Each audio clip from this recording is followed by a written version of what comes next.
Welcome to another Andy's Chomping at the Bit, brought to you by Big Andy Media, the official sponsor of every Andy's Chomping at the Bit segment. Today's Chomping at the Bit is going to be on communication, of all things. I was debating through a few topics throughout the week, but communication is one that I can say I've made a lot of growth through, but I also struggle with in certain ways. And I had several moments this week with several different people, different instances, where I saw struggle and growth. And I'm going to leave out most of the recent examples out of respect to the individuals that were involved in the various situations, except for one. I'm pretty sure my mom will be okay with the one that I do for her. She's been pretty accepting to the idea of me sharing examples in that scenario, especially this one. I'm pretty sure she'll be okay with. And if not, I'll edit it before I post it. But so let's take it back a little bit here. One of the things that obviously I'm good at speaking on camera. I'm good on stage. But when I'm talking communication, and I can do another one later on listening, because that is a major part of the dialogue communication. But on this particular segment, I'm going to be focusing on expressing communication, expressing thought, expressing how you feel, expressing worries, asking for help, getting clarification. So many topics that fall under communication. And so the struggle I've always had, and this is, like I said, across the board, is when something new comes up. So if there's a conflict, if there's a new emotion, if there's something that I forgot about that is pressing and isn't something that just naturally, flows in as far as segue, I often struggle with that breaking word. It's breaking the ice is, I guess, a common one. So the example I'm going to give would involve, like I said, it was a conversation I had with my mom, and it's a much bigger conversation than just this week, but this week was a breakthrough for me. So leading up in 2017, some of you guys already know this. In 2017, that was when I originally made my first real big jump into addiction, as far as the substance use, as far as my addiction to cocaine, crack cocaine to be exact. So my mom had esophageal cancer. And in mid-January, she had surgery to have it removed, and they successfully did. And so the day after was actually the day they didn't know if they'd gotten it or anything, but the day after is the day that I first used, because I was struggling, and a lot of it was I was struggling with the fact that the idea of loss. But, and I haven't been able to say this until I talked to my mom about it, because I didn't even know it to myself, but I was able to finally, believe it or not, prayer and meditation makes a huge difference as far as clarity and thinking and understanding when you reflect. But it was more or less based around guilt and shame, of all things. And so I'll explain here. And this is how it ties with communication. When I graduated, so when I was a teenager, I was like a lot of teenagers, not all, but, I didn't want to be around my parents. I was too cool for that. They were, but during that phase, those teenage years, I guess I did go a little on the extreme area. I stopped telling my mom and dad that I loved them. And I think my dad understood a lot more than my mom, as far as, it's just implied as far as he was concerned, um, which just doesn't make it acceptable. Still, you still have to tell people that you love them. Um, but I'd gotten so used to not saying it, so comfortable not saying it, that when I became an adult, I still didn't say it. And so I started using it when I was 28. And I can comfortably say for at least at least the 8 years leading up to it, and if not 10 years leading up to it, I wanted to tell my mom that I loved her. And no matter what happened, I couldn't do it. I mean, it's not like I chose just simply, "Oh, I don't want to." No, like I wanted to. And she would end her phone calls, "Love you." And what would I say? I'd say, "Yeah." That's what I usually say. "Yep." I didn't say "me too." I said, "Yep." And that was that. Um, and so as I got older, it became more and more of an issue for me, because I wanted to say it more and more, and I was getting frustrated that I wasn't saying it. I was getting frustrated that I was for some reason afraid to say, because it was something I hadn't done for so long. I had forgotten how to do it, and it's not that I'd forgotten how to tell someone I love them. I mean, I told my grandparents that I was comfortable telling them. Uh, I adopted a dog, Sophie, and I told her. I still tell her all the time. I know it's different, but um, I told my cousins I loved them. I told some friends that I loved them. But for some reason, telling my own mother, I couldn't do it. And it was so hard, because I did love her, and I still do.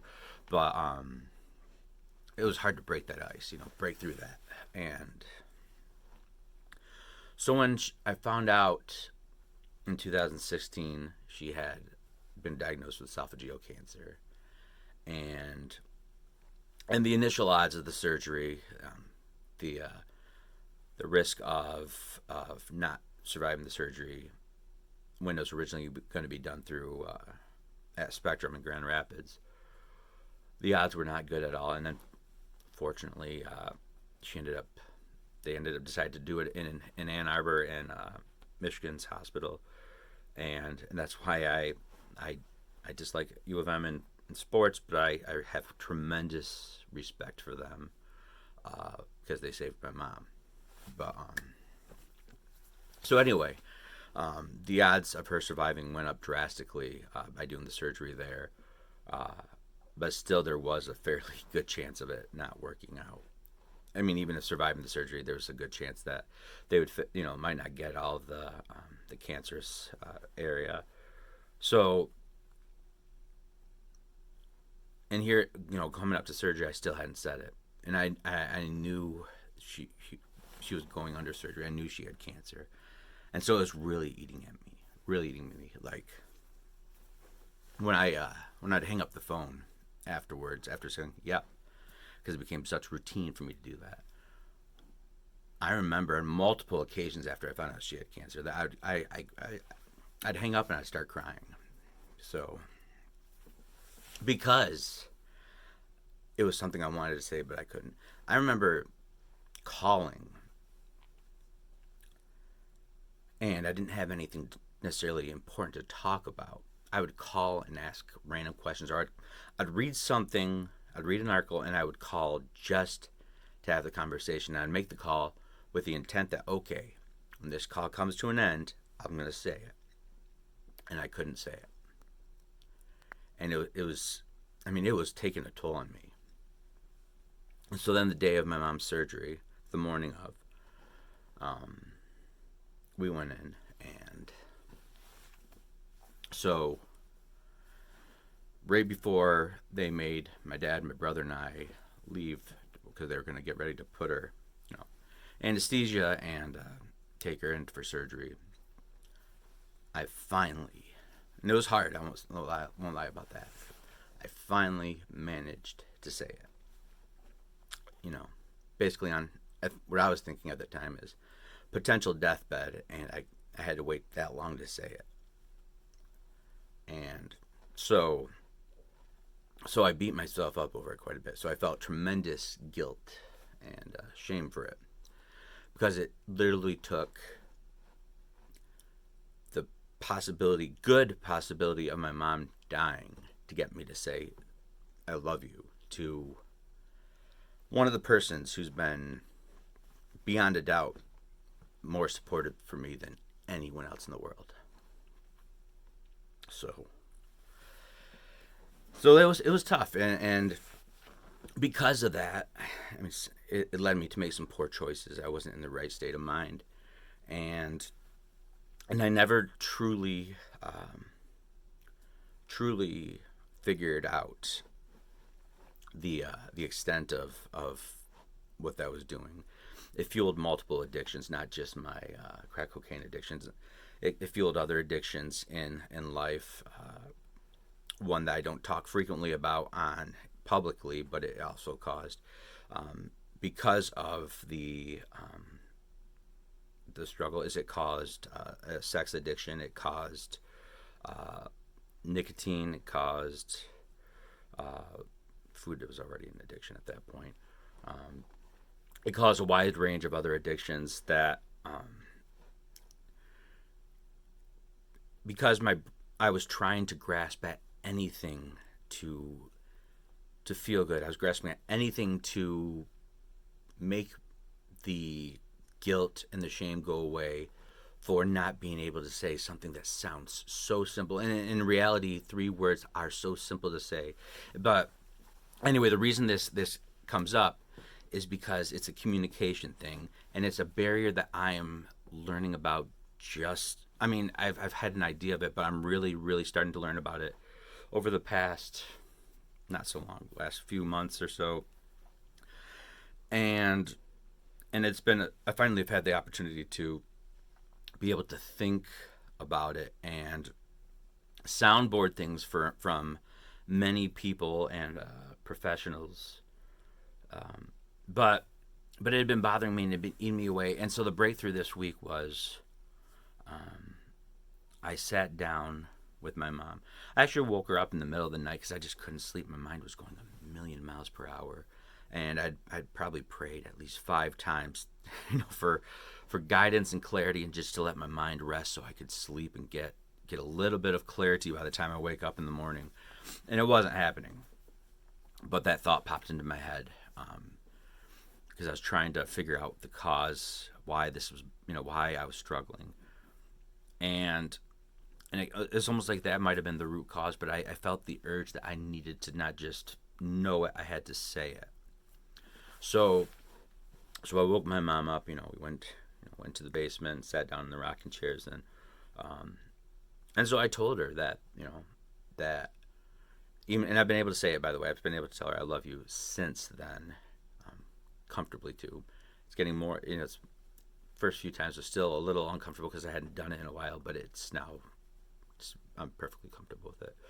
But I had to tell her that my drive for using wasn't necessarily based on the fear of her dying, which it was partially. That's not a doubt, because as I mentioned previously in other episodes, that I do struggle with some stuff like that because I don't have control on the matter, and I accept the things I cannot change. But sometimes I'm afraid to admit what I cannot change. And that was, so anyway, that's another topic.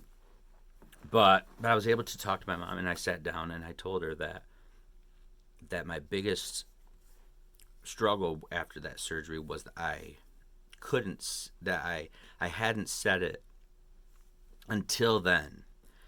And I had wanted to say it for so long. I told her I'd wanted to say it for, since I was an adult. Realistically, I wanted to say it even when I was a teenager, but I didn't want to admit it to myself. I admitted to myself that I wanted to say it as an adult. So for over a decade, I had wanted to say it. But no, I told her that I couldn't say it, and I don't know why I wasn't able to say it, but I wanted to, and so I explained to her the guilt, and she understood, which was relief. But I needed to say it, and that was a big step for me as far as communication, because that carries over to so many other areas of my life. Let's go with employment. I talk about self-esteem and self-worth in the past, and going with the dignity thing, and it it does all tie together. And it's not always, for me, it doesn't necessarily come off in my head as not feeling worthy of something, not feeling like it's okay to say, because I knew that it was okay to tell my mom I love her. And I felt that it was definitely something I was worthy of saying, and she deserved it. I haven't entirely figured out what's causing the initial struggle. So that one, I will be honest with you guys, I am working on. I do not have an answer at this point, but I will be talking to my therapist going forward on this one, now that I know about it and more in depth about it. So hopefully on a later time I'll be able to give you more clarity on this. but but the struggle I've had in my life is the initial saying stuff. And like I said, there's other examples that I'm not going to go into depth with this week, where after speaking with my mom, it opened the door for me to at least be able to have conversations that I don't know if the word is avoid or if I justify not having the conversations. I'd rather try playing the assume role. I assume this is what is happening. I assume they know this. I assume that I know what's going on, and instead of just simply like, hey, are you okay? Or hey, is it all right if we talk about such and such? It's a routine that I need to get in the habit of, without a doubt. Because once you break that assumption rule and you start clearly communicating, I think it's getting easier once I break that rule. Once I break that initial barrier, things go smooth for me. And so the cause of it, as far as how it may affect others as well, is I believe society has a part of, as a general, not necessarily not blaming society for what I'm struggling personally with within communication, but as a whole with communication, our society has taught us or pressured us to think that it's not okay to ask for help, to not ask questions for clarity. You always hear in the classroom, no question's a stupid question. Feel free to ask questions. And at least half the classroom's confused on something, and they're afraid to ask questions because, well, in my experience, there would be teachers that would, or professors that would kind of be, well, if you were paying attention, I was paying attention. I just didn't understand how you explained it.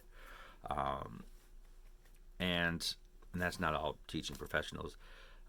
But if you are a teaching professional, I would tell you to consider thinking about that when someone asks a question that you feel you already answered.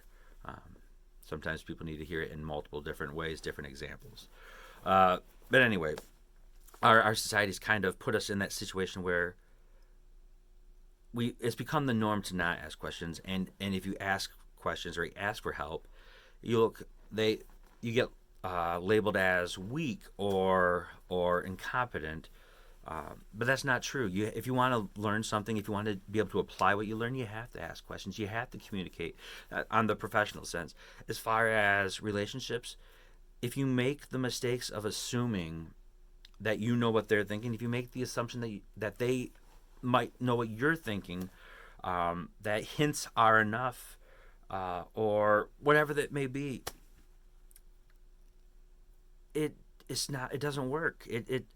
And so even boundaries are a basic part of communication that are so key. And I have to work with this frequently also, and I can honestly say I'm getting good at boundaries.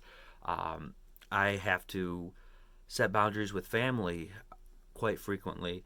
Um, and it's nothing to say about. It's not saying they're bad. It's just because they're great. I have an amazing family. I have the perfect family for me, and I couldn't ask for anything more. But there's still times, there's still boundaries I have to set. Um, and when you live with someone, there's boundaries you have to set. So when you're in college, you have roommates. There's certain things you address, and if you don't, it creates chaos. It creates tension, stress, anxiety, uh, anger, sadness, everything that you don't want it to create. Things go so much smoother if you communicate, especially if you're proactively communicating. Um, so that's where I'm at as far as that is I'm pretty good at communicating once I break that ice, once I break that barrier, I get good at it. And as far as my general understanding, my with my growth, I'm really good at when I sit down and I take the time to communicate. I'm good at accepting the results of conversation. It's the initial having the conversation that I struggle with a little bit more, and that's okay. It's okay because I've finally figured out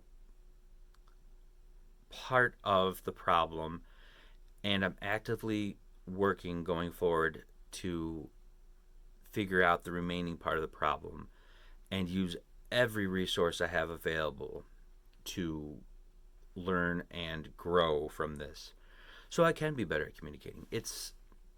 There's nothing wrong with admitting your struggles. There's nothing wrong with saying, "Hey, this is what I'm not good at. This is what I need to work on. I need to grow at this."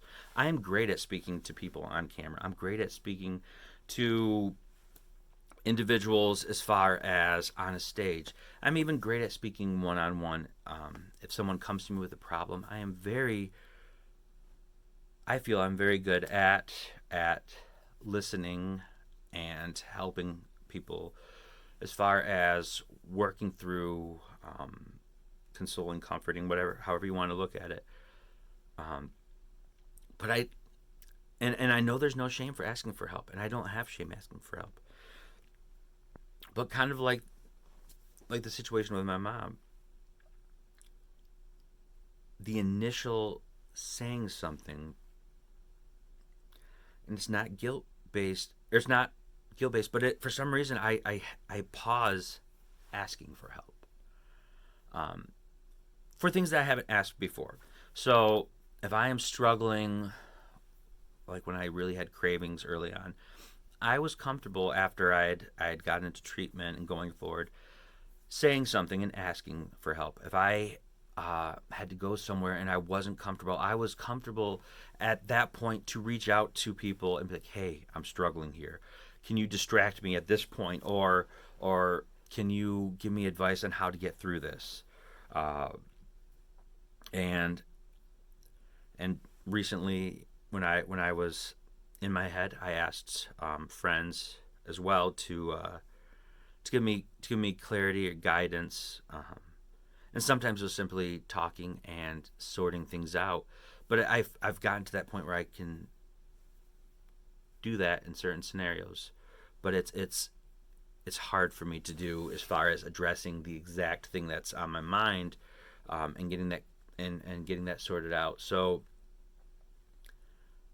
I've got a lot of room to grow, which is good, because the second you don't have room to grow, the second you feel you don't have room to grow, is the second you have a major problem. I mean, if you're not growing, there's trouble. You should always grow. You should always be willing to grow, because you're never going to reach that max potential. The only time you reach that max is if you think you don't need to grow anymore, and you just sold yourself short the second you stop to. So I think that covers the potential side. But like I said, there's improvement, and as you guys can see on this, and people who've spoken with me, I'm pretty good at getting my emotions across as far as explaining how I feel. But with that part, I also, like I said, when I'm first saying something, I don't always say things in the clarity and the full extent that I need to or want to. But for me, I feel at this point, just breaking a basic barrier and addressing things for a first time is tremendous progress. And that goes with family, that goes with friends, that goes with colleagues, goes with support groups across the board. So, and I've come so far from where I was. I mean, if I look back just a couple years, what I was afraid to say, what I was afraid to do, afraid to ask, I wouldn't be here today sitting in front of you guys in the camera talking about this 2 years ago. I might in a closed room where there's only a handful of people, but even then it would be very filtered. So I'm very content with where I'm at. And I'm very excited to see the future because I know the growth. I can see the potential on the horizon. And then it makes me excited. And I don't want to get caught looking ahead, but I can definitely know that today I have the drive, I have the resiliency, and the motivation, the energy, the attitude to push and continue to grow. I can't guarantee tomorrow, but I know right now I'm in that state. And I know that today I'm going to do everything I can to make sure I succeed in that manner. So that is my segment today on communication. I might as well just do listening next Friday. Just go with the theme, grow with it a little bit, right? So that's Andy's Chomping at the Bit. Andy's Chomping at the Bit is brought to you by Big Andy Media, the official sponsor of every Andy's Chomping at the Bit Friday episode. Also, with Andy's Chomping at the Bit, Big Andy Media is officially, BigAndyMedia.com, is officially launched, up and going, and you can view every Andy's Chomping at the Bit episode on there, as well as every Daily Biscuit. We also have all of the music that I have, not all the music, all the music I have recorded as far as both professionally and the video performances are available at BigAndyMedia.com. There will be more podcasts growing from there as well. They will not be under Andy's Chomping at the Bit. They'll be under Big Andy Media, and they will probably be more comedy-based or not necessarily recovery-based. Some might, but the rest of them will be through Big Andy Media. So stay tuned for more information on that. There's a lot of exciting things ahead. We also have we're starting through Big Andy Media a charity series called Singing for a Cause. It's a really cool fundraising event that I look forward to really growing with. I do not have, so originally Sunday was going to be a performance for a charity, the charity of the month, which was going to carry over to September. I have not been able to get back with Shriners Children's Hospital. So I am currently, calling an audible, trying to get another charity, and I have two in mind that I'm going to be reaching out to this coming week to fill the September slot, and then I will be able to do everything in my power to help them out for the spotlight for September.